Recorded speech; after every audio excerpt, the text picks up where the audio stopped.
کھوپڑی پہ بہت لوگوں کی کھوپڑی گھوم جاتی ہے کہ یار یہ ہمیں اچھے بھلے دماغ کو مفتی صاحب کھوپڑی کیوں کہہ رہے ہیں. مشرکین کون سا یہ کہتے تھے کہ دو اللہ ہیں؟ قرآن کیا کہتا ہے؟ وَلَئِن سَأَلْتَهُم مَّنْ خَلَقَ السَّمَاوَاتِ وَالْأَرْضَ لَيَقُولُنَّ اللَّهُ. اے نبی جب آپ 360 بتوں کی عبادت کرنے والے مشرکوں سے پوچھتے ہو کہ اس کائنات کا بنانے والا کون ہے، تمام کافر، تمام غیر مسلم مشرک کہتے تھے صرف اللہ. اللہ ہے جس نے ان کو بنایا ہے. وہ بھی اللہ کو ایک مانتے تھے. تو اللہ نے کہا کہ جب وہ ہے تو پھر دعاؤں میں ان کو پکارتے کیوں ہو؟ وہ حق جو اللہ کا ہے وہ ان کو کیوں دیتے ہو؟ تو وہ کہتے تھے ہم اللہ کو بھی مانتے ہیں. تو اللہ نے کہا ایسا ماننا مجھے معتبر، مجھے قبول نہیں ہے. وَمَا يُؤْمِنُ أَكْثَرُهُمْ بِاللَّهِ إِلَّا وَهُمْ مُشْرِكُونَ. اللہ کہتے ہیں یہ لوگ مجھ پر ایمان لاتے ہیں، ساتھ میں میرے ساتھ کسی اور کو پکارتے ہیں، شریک کرتے ہیں. تو یہ والا ماننا مجھے قبول نہیں ہے. شوہر محبت میں شرکت برداشت نہیں کرتا. وہ محبت جو صرف شوہر کو ملنی چاہیے کیونکہ سربراہ ہے. تو جو کائنات کا خالق ہے، کائنات کا بنانے والا ہے، پوری کائنات کا سربراہ ہے، جس میں غیرت ہم سے زیادہ، وہ کیسے برداشت کر لے گا کہ جو محبت مجھے دینی چاہیے اس میں میرے ساتھ کسی پیغمبر کو، ولی کو، کسی بت کو، کسی مخلوق کو شریک کرو؟ وہ کبھی بھی یہ برداشت نہیں کرے گا. آپ کی ساری نیکیاں ایک راکھ کا ڈھیر ہیں. ترازو میں جب یہ نیکیاں شرک کے ساتھ رکھی جائیں گی تو نیکیوں کا پلڑا ہلکا ہوگا، شرک کا پلڑا بھاری ہوگا. نہیں آئی میرا خیال ہے بات؟ دیکھو کچھ محبتیں ایسی ہیں جو صرف باپ کو دی جاتی ہیں. کس کو دی جاتی ہیں؟ باپ کو. تعظیم دوستوں کی جاتی ہے یا باپ کی؟ باپ کی. محبت دوستوں سے بھی ہوتی ہے، باپ سے بھی ہوتی ہے، ماں سے بھی ہوتی ہے، بیوی سے بھی ہوتی ہے، بچوں سے بھی ہوتی ہے. ہر محبت کا اسٹائل الگ الگ ہوتا ہے. تو ہم جب اللہ سے محبت کرتے ہیں نا، وہ بھی الگ قسم کی محبت ہے. ابا سے محبت ہوتی ہے، اس میں تعظیم کا عنصر ہوتا ہے، عظمت کا، بزرگی کا عنصر ہوتا ہے. یہ والی محبت آپ کسی اور کو دے دو ابا کی موجودگی میں، پھر آپ 100 دفعہ بولو ابا ابا تو آپ ہی ہیں، ابا کہیں گے، پھر یہ والا ابا کہاں سے لبا؟ وہ آپ کا بیٹا جواب میں کہہ رہے ابا یہ ابا نہیں ہے، دیکھو نادرا میں نے آپ کا نام ڈلوایا، آپ ہی میرے ابا ہیں. ابا کہے گا کہ جو محبت باپ کو دینی چاہیے تو وہی اسٹائل میں اس کو بھی محبت دے رہا ہے، تو پھر اس کا مطلب تو یہ تیرا باپ ہے. پھر جو محبت ماں کو ملنی چاہیے آپ کسی اور انٹی کو وہ محبت دے رہے ہیں تو ماں کو غصہ آئے گا نا. جو اولاد کو ملنی چاہیے آپ پڑوسیوں کے بچوں کو وہ محبت، وراثت ساری پڑوسیوں کے نام کر کے جا رہے ہو. تو بچہ کیا کہے گا؟ ابا آج آپ نے ہمارے دل پہ آرے چلا دیے. ویسے تو ساری زندگی آپ نے ہمیں تانے ہی دیے ہیں، لیکن ایک وراثت جو خونی رشتے کو ملتی ہے وہ بھی آپ نے پڑوسیوں کے بچوں کو دے دی. باپ کہے بیٹا غم نہ کرو، نادرا میں دیکھو میں نے تمہارا نام ڈالا ہوا ہے. آپ بولو گے ابا یہ نادرا کی کاپی اپنے پاس رکھو، اس کا ہمیں کوئی فائدہ نہیں، وراثت تو ساری ان کو دے دی آپ نے. ہم مار کھاتے رہے ساری زندگی، آپ نے آج تک ایک گٹکے کی پیسے نہیں دیے، ہم نے یہ بھی برداشت کیا، سب کچھ برداشت کیا، لیکن یہ تسلی تھی کہ ہیں تو ہم آپ کے نا، تو وراثت ہمیں کس کو ملے گی؟ وہ تو ہمیں ملے گی، وہ بھی آپ نے کسی اور کو اٹھا کے دے دی. لیکن ابا کو اس پہ فخر ہے، بیٹا جہاں بھی محفل میں جاتا ہوں میں تمہیں اپنا بیٹا کہتا ہوں، اور جن کو میں نے وراثت دی ان کو اپنا بیٹا نہیں کہتا. تو آپ بے وقوف بن جاؤ گے ابا کی ان باتوں میں.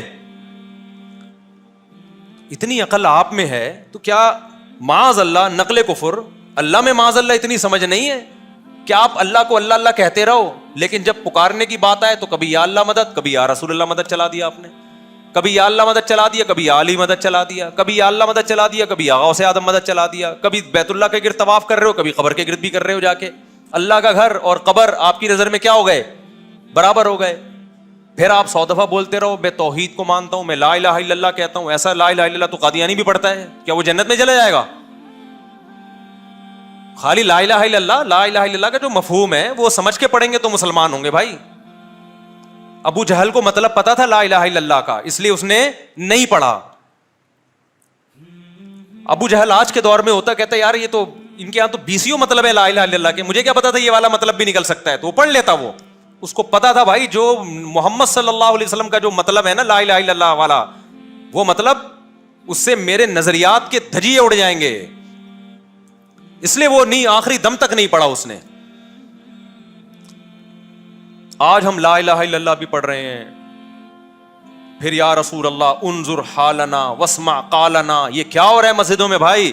وَأَنَّ الْمَسَاجِدَ لِلَّهِ, مسجدیں اللہ کا گھر ہیں. فَلَا تَدْعُوا مَعَ اللَّهِ أَحَدًا, اللہ کے ساتھ کسی اور کو مت پکارو. کمال کی بات ہے, یہ آیت بیچ میں لکھی ہوگی, دائیں طرف یا اللہ مدد اور بائیں طرف یا رسول اللہ مدد. اللہ کہہ رہے سجدہ گاہیں اللہ کے لیے ہیں, اللہ کے ساتھ کسی کو مت پکارو. آپ کہتے ہیں اللہ اس آیت کے دائیں اور بائیں میں ہم تیرے ساتھ کسی اور کو بھی پکاریں گے.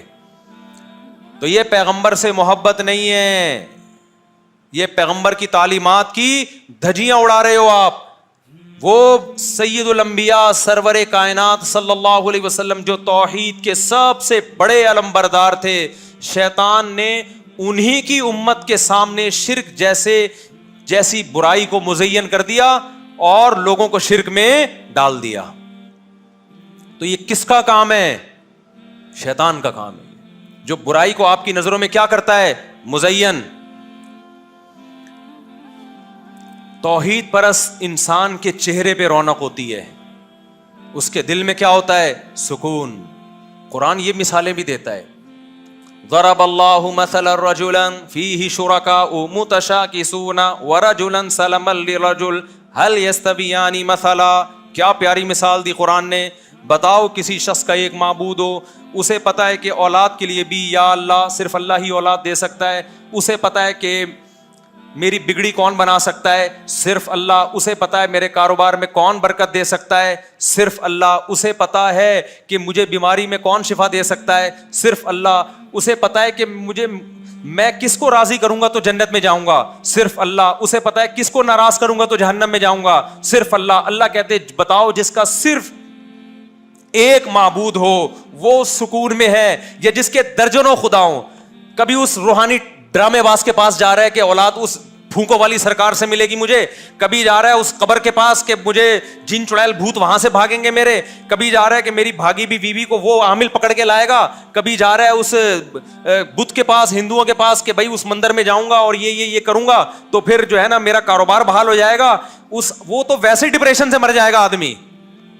ہمارے سارے مسائل کون حل کرتا ہے؟ میں نے آج تک کبھی تعویذ گلے میں نہیں ڈالا الحمدللہ, اور میری ٹینشنیں آپ سے 4 گنا زیادہ ہیں.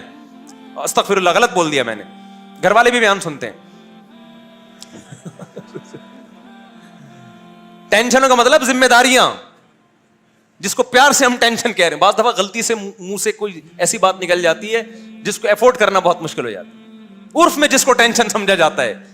بتاؤ جس کا خاندان چھوٹا ہو اس کی ذمہ داریاں زیادہ ہوتی ہیں یا جس کا خاندان بڑا ہو؟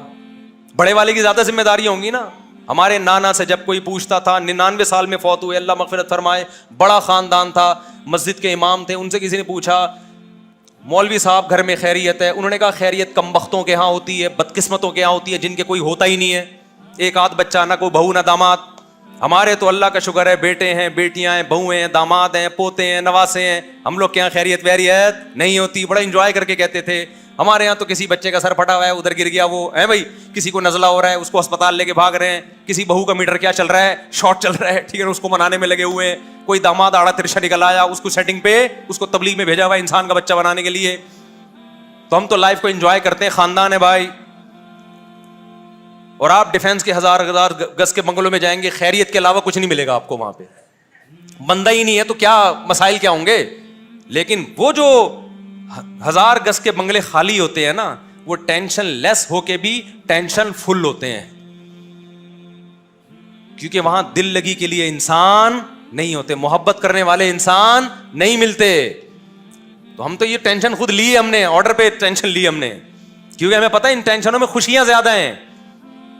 نہیں آئی بات؟ میرا خیال ہے یہ ٹینشن ایسا ہی ہے جیسے ایک آدمی کھانا نہیں کھا رہا, کسی نے کہا کھانا کھا لے, اس نے کہا کھانا کھاؤں گا تو بیت الخلا جانے کی ٹینشن ہوگی, تو اگلا کہے گا بھائی بھوکا رہنے کی ٹینشن وہ بیت الخلا کی ٹینشن سے زیادہ ہے. اکیلے زندگی گزارنا, ایک آدھ بیوی, ایک آدھ بچہ, یہ ٹینشن زیادہ ہے. اگرچہ دیکھنے میں لگے گا ٹینشن فری ہے. خاندان ہوتا ہے تو کچھ ٹینشنیں ہوتی ہیں, لیکن خوشیاں ٹینشنوں سے زیادہ ہوتی ہیں. اب میں آپ کو بتاؤں, ہمارے اتنے گھر, ہمارے یہاں بھی بیماریاں آتی ہوں گی یقیناً, ہم کوئی مریخ سے آئی ہوئی مخلوق نہیں ہے. ہمارے ماشاءاللہ اتنے بچے, کبھی کسی بچے کو چکن پاکس نکل آئے, کبھی کسی کو خسرہ نکل آیا, کبھی کوئی مسئلہ ہو گیا. یہ سب مسئلے ہمارے گھر میں بھی چلتے ہیں. آج تک ہم کسی ڈرامے باز روحانی عامل کے پاس, چاہے دیوبندی ہو, بریلوی ہو, اہل حدیث ہو, کسی کے پاس نہیں گئے. گھر میں گھسنے نہیں دیا کسی کو. کسی نے بولا بھی نا وہ فلانا ڈمکا, میں نے کہا بکواس مت کر, فضول آدمی. کیوں؟ ہمیں پتا ہے یار حاجت کون پوری کرتا ہے؟ اللہ. ہم نے اپنے والد صاحب کو دیکھا, تبلیغ میں وقت لگاتے تھے, تبلیغ میں ایک بات سیکھی, اللہ سے ہوتا ہے, اللہ کے غیر سے نہیں ہوتا. ایسا والد صاحب کا ایمان تھا. حضرت شیخ الحدیث مولانا زکریا رحمۃ اللہ علیہ کی صحبت میں والد صاحب نے وقت گزارا. ہم نے دیکھا ہمارے والد کو جب کوئی ٹینشن ہوئی 2 رکعت پڑھ کے اللہ سے, میں بیمار ہو گیا تھا ایک دفعہ, مرنے لگا تھا بالکل, ڈاکٹر نے کہہ دیا تھا کہ مر جائے گا یہ. مجھے یاد ہے میرے والد صاحب مسجد میں گئے, میرے لیے انہوں نے اللہ کے سامنے ہاتھ اٹھا کے دعا مانگی ہے. اگر ایمان کمزور ہوتا کسی جاہل عامل کے پاس چلے جاتے, وہ تعویذ گنڈے شروع کر دیتے. مجھے اہل حدیثوں پہ بڑا افسوس ہوتا ہے, صرف ایک اہل حدیث فرقہ ایسا بچا تھا جس میں یہ روحانی ڈرامے باز نہیں تھے, رقیہ کے نام پہ ڈرامے کرنے والے نہیں تھے. افسوس کے ساتھ کہنا پڑتا ہے اہل حدیثوں میں بھی ایسے لوگ پیدا ہو گئے ہیں. اہل حدیث کمیونٹی سے میری گزارش ہے, ان کو کنٹرول کرو, نکالو ان لوگوں کو اپنی جماعت سے. تو یاد رکھو روحانی عامل چاہے رائے کا مقیمین ہوگا نا, رائے کا مقیمین ڈرامے باز ہے وہ. یہ میری بات کان کھول کے سن لو, دل میں اتار لو. یہ بڑے بڑے علماء کو بیوقوف بناتے ہیں. ابھی لاہور میں ہم بیٹھے ہوئے تھے دعوت میں, ایک ڈرامے باز آ گیا روحانی عامل, تعارف کروا رہا ہے میں روحانی علاج کرتا ہوں. مجھے غصہ اس پہ آیا کہ تو میرے سامنے یہ تعارف کیوں کروا رہا ہے بھائی, تجھے شرم نہیں آتی؟ ساری دنیا کو پتا ہے میں روحانی عاملوں کے خلاف بولتا ہوں, اور تو میرے سامنے آ کے تعارف کروا رہا ہے. اس کا مطلب اپنی بےزتی خود کروا رہا ہے نا. بعض لوگوں کو اپنی بےزتی اپنے ہاتھوں سے کروانے کا شوق ہوتا ہے. مجھے آ کے مت بتاؤ, میں کو پوچھ رہا ہوں تم چور ہو, اچکے ہو, تم کیا ہو؟ مجھے آ کے تعارف کیا کروا رہے؟ حضرت میں کیا کرتا ہوں؟ روحانی علاج. میں نے کہا اس آدمی کو اپنی بےزتی میرے ہاتھوں کروانے کا شوق ہے. میں نے کہا یہ سب ڈرامے باز ہوتے ہیں. سب لوگ بیٹھے ہوئے تھے نا. اب ظاہر ایک داڑھی والا آدمی, پگڑی والا, چہرے پہ نور, وہ آپ کی خدمت میں آئے گا اور آپ اس کو کہہ دو ڈرامے باز ہوتے ہیں, اس کی طبیعت سے بےزتی ہوگی کہ نہیں ہوگی؟ کسی مسلمان کی ایسی بےزتی جائز نہیں ہے, لیکن جو اپنی کروانا چاہ رہا ہو اس کی فرض ہے. جتنے روحانی عامل ہیں نا مجھ سے ملیں, میں آپ سے نہیں پوچھوں گا آپ کیا کرتے ہیں. اگر میں پوچھ رہا ہوں آپ کچھ اور بتا دیں, میں یہ کرتا ہوں. لیکن اگر میرے سامنے کہہ دیا میں روحانی علاج کرتا ہوں, تو پھر اپنی بے عزتی کے ذمہ دار آپ خود ہوں گے. نہیں یہی بات میرا خیال ہے. ایک چور تھا, میں نے اس کو چور کہہ دیا نا, کسی کو بتا دیا کہ چور ہے. وہ میرے پاس آیا, آپ نے کیسے کہہ دیا چور ہے؟ میں نے کہا دیکھو مجھ سے بحث کی نا, تو ابھی تو میں نے اس بندے کو بتایا تھا کہ تم چور ہو, تاکہ وہ تم سے ہوشیار رہے. تو اب چلے جاؤ آرام سے. میں نہیں اب لوگوں کو بتاؤں گا کہ تم چور ہو, بس یہ میں آپ سے وعدہ کر لوں. مجھے کیا ضرورت لوگوں کے معاملات میں گھسوں. مجھے غصہ اس پہ آیا کہ جس کو میں نے کہا تھا نا کہ یہ چور ہے, اس نے اس کو جا کے بتا دیا کہ مفتی صاحب کہہ رہے تھے. ابے تو خود احتیاط کرتا. میں نے کہا جب لوگوں میں اتنا شعور نہیں ہے کہ ہم ایک بندے کے بارے میں تمہیں بتا رہے ہیں کہ چور ہے, تو احتیاط برتو نا. اس سے جا کے اس کو بتا دیا مفتی صاحب کہہ رہے تھے تو چور ہے. وہ میرے پاس آ گیا, آپ نے کیسے کہہ دیا؟ میں نے کہا جو ہو گیا نا اس پہ مٹی ڈالو. اگر زیادہ ایکسپلینیشن چاہی نا تو میں ثبوت بھی پیش کروں گا, لیکن ریکارڈنگ کے ساتھ پھر یوٹیوب پہ ڈالوں گا میں, کہ تمام حضرات سے گزارش ہے کہ یہ چور ہے اور اس کے یہ ثبوت ہیں اور اس سے ہوشیار رہیں. میں نے کہا پھر جب بحث ہوگی نا تو پھر ہمارا اسٹائل یہ ہے کہ ہم بحث کرتے نہیں ہیں, کرتے ہیں تو پھر یوٹیوب پہ لائیو بحث چلے گی. وہ بھاگ گیا. اس نے کہا اسی میں جتنی بےزتی ہو گئی اتنی کافی ہے, عزت کے چکر میں زیادہ بےزتی خطرناک. تو اللہ تعالیٰ قرآن میں فرماتے ہیں جس کا ایک خدا ہے, ہر مراد کس سے پوری ہوتی ہے بھائی؟ اللہ سے. وہ سکون والی زندگی میں رہتا ہے. وَإِذَا مَرِضْتُ فَهُوَ يَشْفِينِ. ابراہیم علیہ السلام نے فرمایا بیمار ہوتا ہوں تو شفا کون دیتا ہے؟ اللہ. سارے کام ایک. اللہ کہتے ہیں وہ زیادہ سکون میں ہے یا جس کے 20 خدا ہیں. پھر وہی آپ کہو گے ہمارے خدا تھوڑی ہیں. بھائی کام تو تم ویسا ہی کر رہے ہو, ان کو تم نے خدا تو بنا لیا نا عملی. ہاں وہ میں وہ قصہ سنا دوں. وہ روحانی عامل آئے, میں نے کہا ڈرامے باز ہوتے ہیں.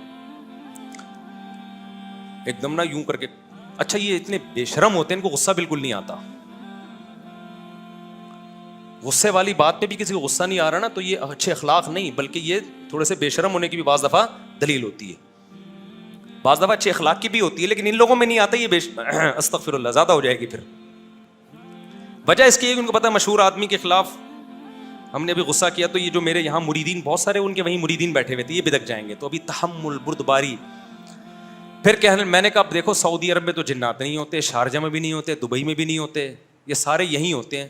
انہوں نے کہا نہیں حضرت اب وہاں بھی ہیں, ہم جا رہے ہیں علاج کے لیے. میں نے کہا آپ کے جانے سے ہوئے ہیں, یہ ذہن میں رکھنا. پاکستانی عاملوں نے سعودی عرب کے علماء کو بھی الو بنانا شروع کر دیا ہے. عوام کی بات نہیں کر رہا, وہاں کے علماء کو الو بنانا شروع کر دیا ان عاملوں نے.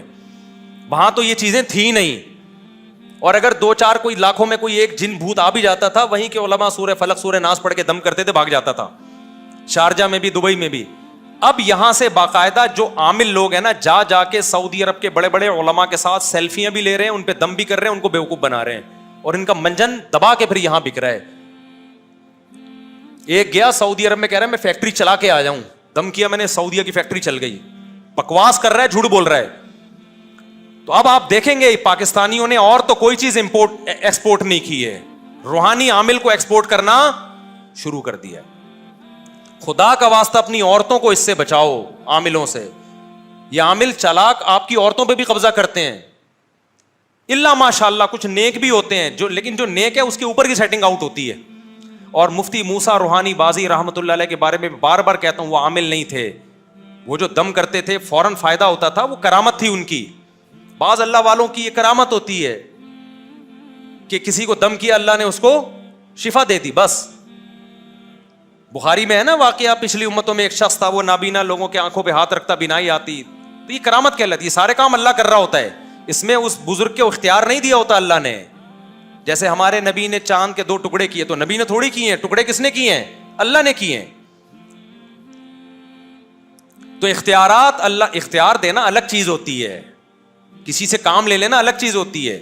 دیکھو آپ قلم سے لکھنے کا کام لیتے ہیں, قلم کے پاس لکھنے کے اختیارات نہیں ہوتے, لہذا جب آپ کوئی چیز لکھوانا چاہتے ہیں تو کاتب سے, جس کے ہاتھ میں قلم ہوتا ہے, اس سے مطالبہ کرتے ہیں, قلم سے مطالبہ نہیں کرتے کہ تو لکھ. کسی بزرگ کے ہاتھ پہ جب کوئی کرامت ظاہر ہوتی ہے تو چونکہ اللہ کر رہا ہے لہذا مطالبہ کس سے کیا جائے گا, اللہ سے کیا جائے گا, کام اللہ کر رہا ہے. سمجھتے ہو بات کو کہ نہیں سمجھتے ہو؟ تو میں یہ عرض کر رہا تھا, جلدی سے بات کو سمیٹ کے ختم کرتا ہوں. جس کا ایک خدا ہے وہ کس میں ہے بھائی؟ سکون میں. جس کو پتا ہے اللہ سے ہوتا ہے. ہمارے والد صاحب نے, میں بتا رہا تھا, دعا مانگی, اللہ نے ہمیں ٹھیک کر دیا. ایسا ٹھیک کیا کہ شادیوں پہ شادیاں دے دنادن, ضرور سے زیادہ ٹھیک ہو, مسالہ زیادہ لگ گیا, جون پور کے قاضی بن گئے.